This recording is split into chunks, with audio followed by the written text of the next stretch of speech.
Welcome back to Carneades.org. Today we're going to be continuing with our series, Dumbfounding Definitions, Dizzying Distinctions, and Diabolical Doctrines, a series sorting through some of the jargon of philosophy. In this video, we're going to keep looking at the philosophy of economics, looking at what is the value of a statistical life.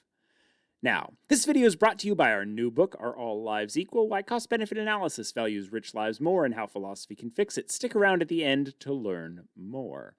Now, much to the dismay of philosophers, economists think that you can put a value on saving a life. More accurately, they think you can put a value on the benefit to society of reducing the risk of death enough such that, on average, one life will be saved. Even worse, depending on how old you are, where you were born, or how much money you make, your life might be worth more or less. This economic concept raises clear philosophical questions. Are lives the kinds of things that we should be valuing in the first place? Even if we are valuing lives, shouldn't all lives be valued the same?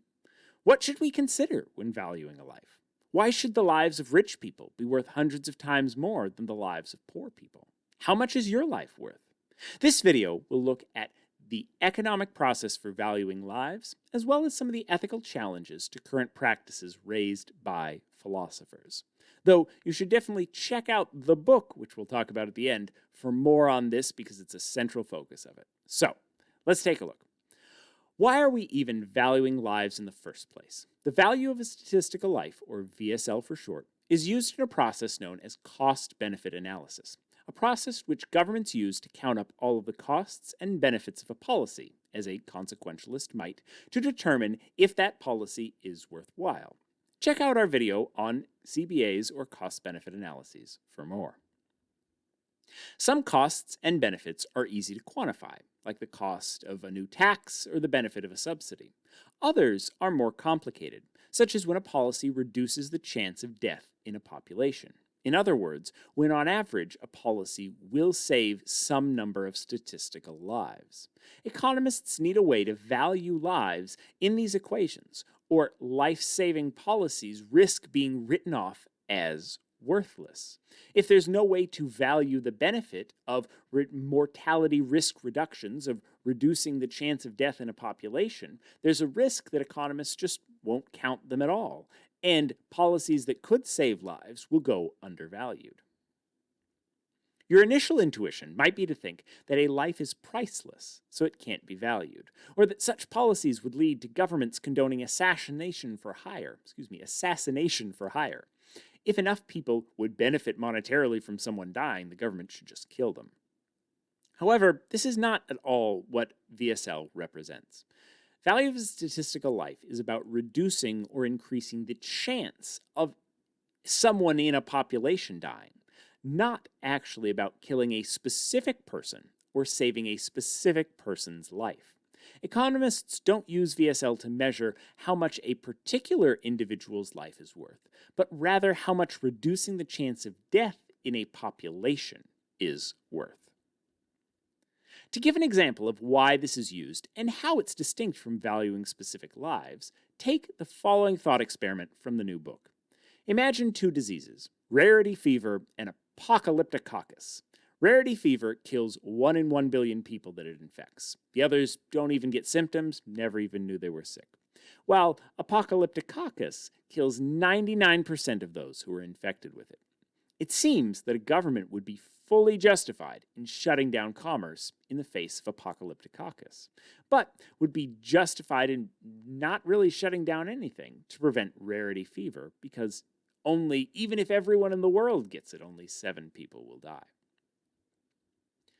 The point is that people don't think that the risk of death is priceless. They are willing to accept a very small risk of death in order to get other benefits, human interaction, money, enjoyment, etc. However, there's a point where that risk becomes too high, and that point may be different for different people.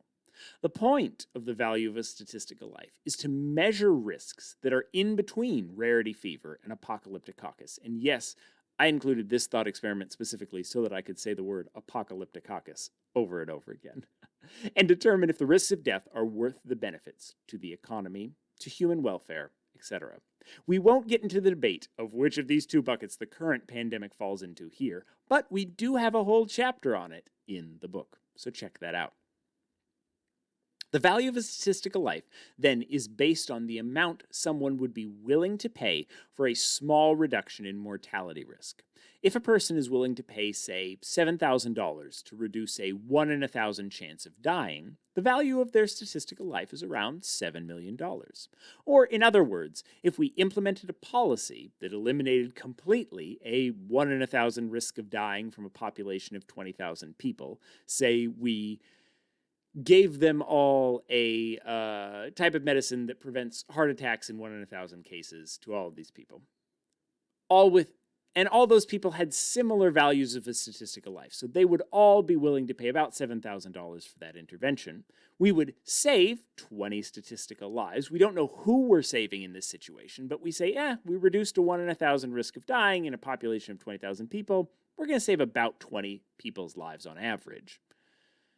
And we would get a total societal benefit of $140 million, 20 times that $7 million.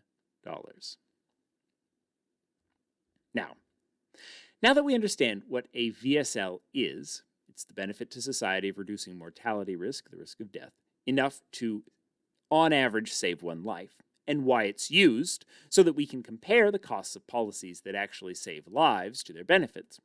We might still be interested in how it's done. How do economists calculate the value of a statistical life? Well, there are several methods to calculate VSLs, including wage risk studies, consumer purchase, contingent valuation, and future earnings. I'll focus primarily on the first three since the last has fallen out of favor recently. The first two methods, wage risk and consumer purchase, are often lumped together as quote-unquote revealed preference methods. All that means is that they're based on people's actual actions, their revealed preferences in a market, not their hypothetical ideas about what they might do in a particular situation. These studies are based on the preferences that are revealed in a market. The assumption here is basically that people already buy and sell mortality risk by buying bike helmets and taking high-risk jobs, and we can use these choices to calculate how much they value their lives. For example, a wage risk study looks at how much more someone needs to be paid in a competitive market to take a job with a chance of death.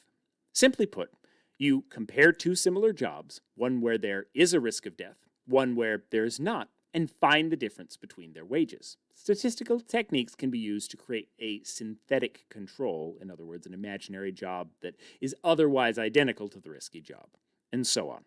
There are a range of issues with this methodology, since job markets are often not fully competitive, and individuals with higher risk tolerances may self-select for riskier jobs, driving down wages in those industries, etc. But the basic principle is if you have two jobs that are identical, one that has a risk of death and one that doesn't, the one that has a risk of death should pay higher wages, and the amount that it pays in higher wages is representative of how much people need to be paid to take that risk of death.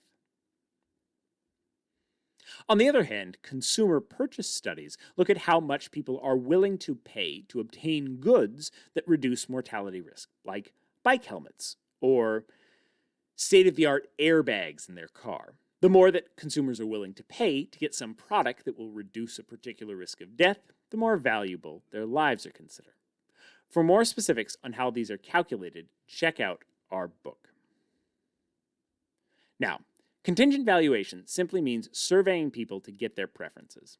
Instead of seeing what people would actually pay to reduce their risk of death, economists look at survey responses around how much they would pay to reduce a certain risk of death.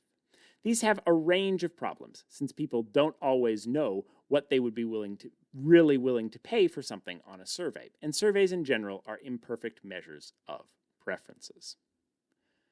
Finally, how much is your life really worth? These days, economists put the value of an American's life at anywhere from $7 million to $10 million. But if you're from another country, the value of your life might be much less, all the way down to less than $50,000 for someone from Burundi. These disparities in the international valuations of statistical lives are the subject of our new book, Are All Lives Equal? Why Cost-Benefit Analysis Values Rich Lives More, and How Philosophy Can Fix It. The book explores why there is such a disparity between statistical lives, and why philosophers and economists have failed to resolve the issue before, and how we can fix it moving forward. Check out the link in the description to learn more. What do you think? Is it useful to value life in order to ensure life-saving policies are given sufficient consideration? Are our current methods for valuing life sufficient? Is it ethical that the life of someone from America could be worth 200 times the life of someone from Burundi? Leave your thoughts in the comments below. Please do consider checking out the book and purchasing it. It has the answers to some of these questions, as well as many more questions, engaging thought experiments, and cool illustrations to boot. Watch this video and more here at Carneades.org. Subscribe if you like this content and you want to see more, and stay skeptical, everybody.